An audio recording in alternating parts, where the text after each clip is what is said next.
Today we're going to be looking at the 4K version of the Samsung Odyssey G7. And I've been enjoying the heck out of using this monitor for the past month. I'm even outside of the return policy now, so I absolutely have to keep it. I guess I could sell it. I did get it for a pretty good deal that I'll talk about later on.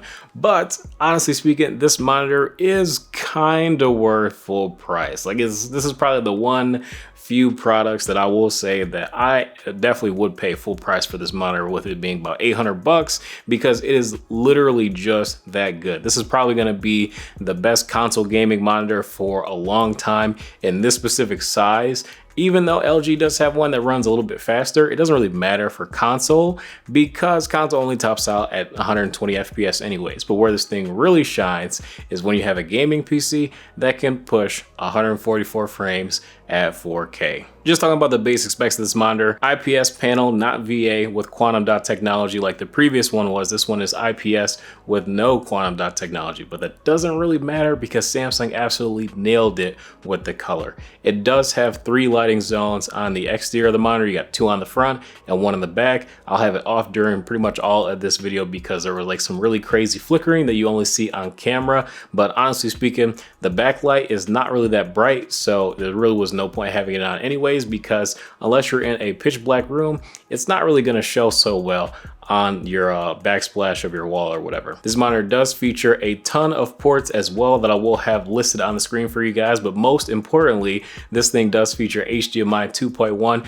and the real version of HDMI 2.1. So you will be able to use it with your Xbox Series X and PlayStation 5 at the full 4K 120 Hz option that they offer when you use an HDMI 2.1 monitor. One thing that I do wish that Samsung would change that I did not mention in my previous reviews, but I do wish that they would put the USB ports either on the side of the monitor or at the very bottom of the monitor that's in a much easier place to reach, because these USB ports that they have baked in there, they're just in a really bad place and extremely hard to reach. I'm not a fan of that current location of those USB ports. The stand on this monitor is the exact same as the previous version of the Odyssey G7. It does feature height, tilt, swivel, and pivot functionality, so you can move this in pretty much any orientation you need to, or you can also mount it with a VESA mount that is included in the box. Well, just the adapter is included, not the mount. The mount you have to buy on your own. I'll put a link to the one that I bought in the description below. But I will say though, this monitor is a little bit heavy, and the mount that I got purely for aesthetics and the functionality of it purely having USBs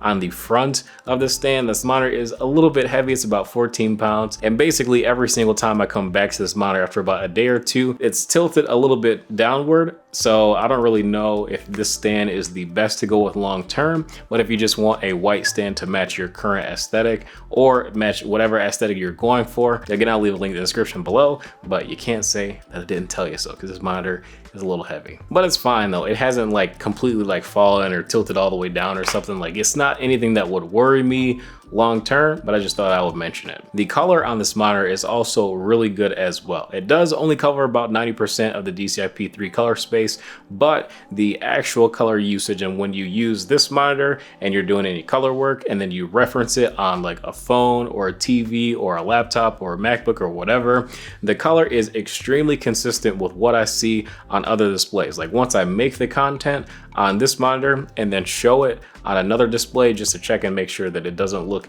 insanely different, it does a really good job at making sure the color is consistent. And this is just with the out-of-the-box sRGB profile, and half the time I don't even bother to switch it from the FPS profile. It just looks really, really good out of the box. And of course, you can get this monitor calibrated to have an even better experience with it, just to make sure that you're getting the most accurate color. So if you're gonna be using this for professional applications, I highly suggest that you get your monitor calibrated. The color that comes out of this thing is just absolutely fantastic. It manages to look equally as good as the G7s with that quantum dot VA panel on the 27 and 32 inch versions. The black levels surprisingly are very, very good as well. Incredibly deep, but also super detailed, not like you would have like with an OLED TV or something like that, where the pixel basically turns off and you lose some of that detail because the pixel just doesn't have that granular level of control. And the blacks are just so good, but you don't have to keep them being extremely dark. This monitor is very versatile. It's not a competitive monitor by any means, but the black equalizer in this monitor can make it a lot more usable for competitive titles. If you enjoy a very immersive experience, you're probably going to want to crank that black equalizer up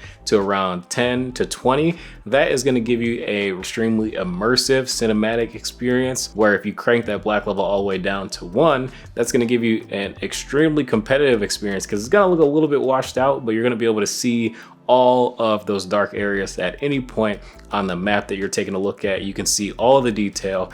No enemies are going to be hiding from you. It is just that good. Typically, I leave the black equalizer somewhere between 10 to about 13. That's typically what I like, because it's not too dark where I can still see enemies, but it also doesn't turn the colors and everything washed out. That's just not the way that I like to play games. Taking a look at the blur results, in my opinion, I was always playing with the extreme MBR mode. That is just my favorite, but the MBR mode, or motion blur reduction mode, does indeed reduce the brightness. So if you're not a fan of using that backlight strobing mode, which, just let you guys know, on camera it looks really bad. It looks like the screen is strobing like crazy, but in real life I promise you that it does not look like that. But again, it is going to drop your peak brightness down quite a bit, and it's usable. Like, I take that back, it's a little bit more than usable, but I would rather have the panel be brighter as well. But this is definitely the best motion blur performance you're gonna get on this monitor. But if you're okay with a little bit more input lag, I would definitely use the faster mode, where it's going to give you the most clarity and a good level of input lag as far as just using your mouse and keyboard when this thing is running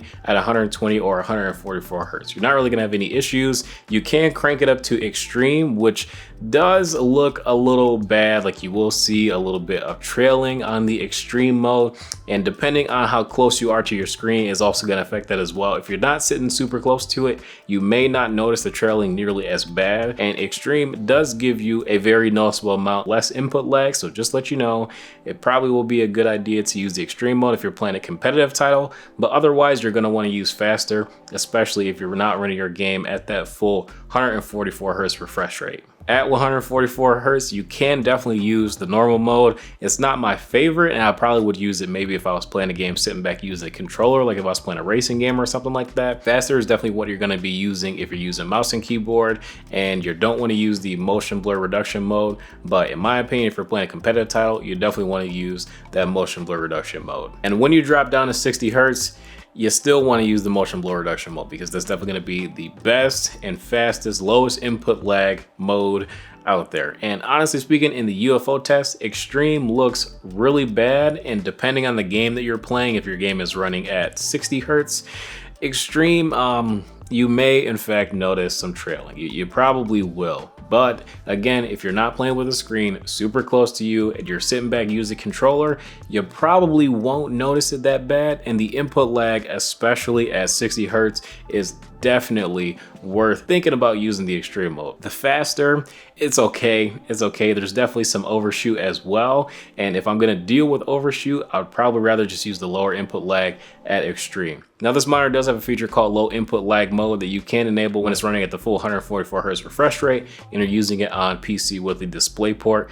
Unfortunately, that mode is not available with HDMI on the consoles that I tested. I have an Xbox Series X and a PlayStation 5, and I cannot enable the low input lag mode on console, so I figure it's probably not working with HDMI 2.1 for some reason, but it does give you a noticeable difference as far as input lag when using mouse and keyboard. The on-screen display on this monitor is the exact same in the Odyssey G7s of old, as well as the Odyssey G9. It's very easy to use, very quick to use as well, and there's not really too much to it. Some of the notable features in there are the ultra wide mode that basically gives you a 21:9 experience on a very small monitor. There's no way that I would use that mode on this small of a monitor. Like, it's really hard to play because I feel like I'm looking at like a 17-inch screen on a 28-inch monitor. Like, it's ridiculous. I would never use that. It's a very cool feature that definitely works on like a Samsung TV if you're using it to game on, and I know that's where they got the feature from, because I want to say back in 2021 that was a feature that they started adding in their TVs. But on a screen this small, it does not make sense at all. It's a cool experience maybe to try like ultra wide and like if you want to pull the monitor like really close to you, but other than that, there's no way I would ever play with this 21:9 mode on my 28-inch screen. There's just no way. And then it also does have an NVIDIA G-Sync sticker, which really means that it just comes with AMD FreeSync and it's G-Sync compatible. So it's not a true NVIDIA G-Sync that gives you less input lag when you use it. It's gonna have all the input lag that typically comes with G-Sync compatible displays. And personally, I don't really use G-Sync compatibility because I definitely do notice the input lag that it adds, especially when it's not running at 240 Hertz or higher. This monitor, I'm not using the G-Sync compatibility. I'm just not doing it unless I'm playing a game on Xbox. Then I definitely use the FreeSync that is enabled. Or if I'm playing on PC and the game is hitting like less than 100 FPS, then I will turn on the adaptive sync, because at 4K, you definitely will notice some screen tearing because your GPU may or may not be able to keep up with it. But as long as you're playing like games that can hit 144 FPS or at least over 100 FPS, you don't really need the NVIDIA G-Sync on. But if you're playing Battlefield 2042, you'll definitely need that G-Sync compatibility on, unfortunately.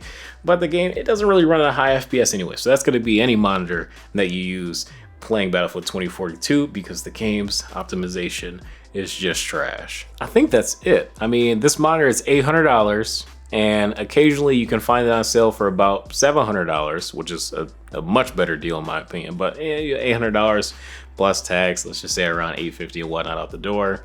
This is actually a really good deal. This is probably going to be the best console monitor for the next while, especially for the new consoles if you're looking for 120 Hertz experience in a screen that's not massive. So for you competitive gamers out there, highly recommend you buy this monitor if you have an Xbox Series X or a PlayStation 5 and you want to use this as a 120 Hertz monitor, because you have that true HDMI 2.1. You've got excellent color. The backlight, or not the backlight, but the black level equalizer is extremely good as well. You're gonna set that thing all the way to 1.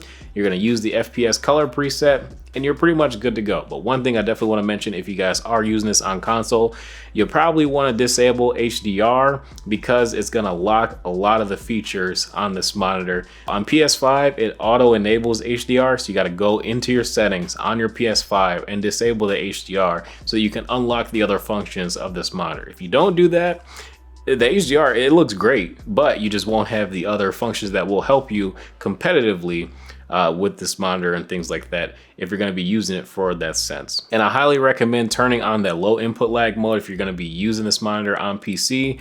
Definitely turn that on, and if you can deal with a little bit lower brightness, again, use that NBR mode, because I definitely love using it. But when is there going to be a monitor that's going to come out that we can use the motion blur reduction strobing mode that has high-end features and resolution like this, that's not a 1080p TN monitor, that's going to give us the maximum brightness? I mean, I'm still waiting for that, and I wish I could just add more power to this monitor and crank up the brightness. That would be nice if we could like overclock the brightness. That doesn't make sense, I know, but it would be cool, because I would like to have higher brightness levels with an NBR mode. But anyways, I digress. This monitor is great. It's definitely worth $800. And yeah, affiliate link in the description below if I can find it on Amazon. Last time I checked, it wasn't on Amazon, so we might have to pass this time, but it should be. It should be. I've had this thing for like 2 months. Come on, Amazon, like throw the affiliate link on there. Like a brother needs a couple of bucks. This thing is great.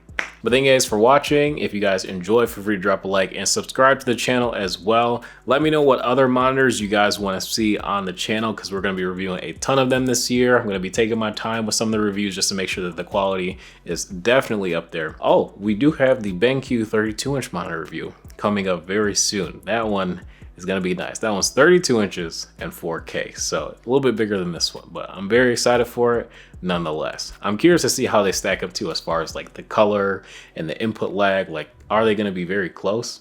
I hope so. But thank you guys for watching. Drop a like, subscribe if you guys are new to the channel as well, and I will see you in the next video. If you guys like this hoodie, I got it from prevailkeycompany.com. Use code TooMuchTech, and yeah, get yourself one, because the quality on it is really good. I love just how clean this thing is. It's got like, I got a hair right here. But anyways, I'll catch you guys in the next video.